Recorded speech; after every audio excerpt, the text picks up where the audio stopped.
আউযুবিল্লাহি মিনাশ শাইতানির রাজিম বিসমিল্লাহির রহমানির রহিম। নামাজ ভঙ্গের 19টা কারণ উল্লেখ করা হলো। নাম্বার 1, নামাজে অশুদ্ধ কোরআন পড়া। নাম্বার 2, নামাজের ভিতর কথা বলা। নাম্বার 3, কোনো লোককে সালাম দেওয়া। নাম্বার 4, সালামের উত্তর দেওয়া। উহ আহ শব্দ করা 5 নম্বর। 6 নম্বর, বিনা ওজরে কাশা। 7 নম্বর, আমলে কাসির করা। 8 নম্বর, বিপদে কি বেদনায় শব্দ করিয়া কাদা। 9, 3 তাসবিহ পরিমাণ সতর খুলিয়া থাকা। 10, মুক্তাদি ব্যতীত অপর ব্যক্তির লোকমা নেওয়া।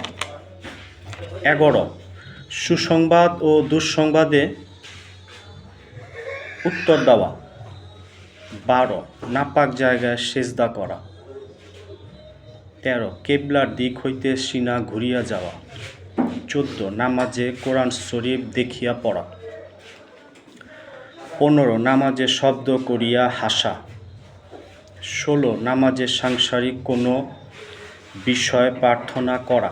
17, হাঁচির উত্তর দেওয়া। 18, নামাজে খাওয়া ও পান করা।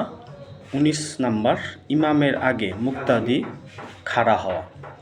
তো আমরা একটু সচেতন হই এই কারণগুলা, যাতে আমাদের নামাজরত অবস্থায় না ঘটে, তাহলে আমাদের নামাজ ভেঙে যাবে।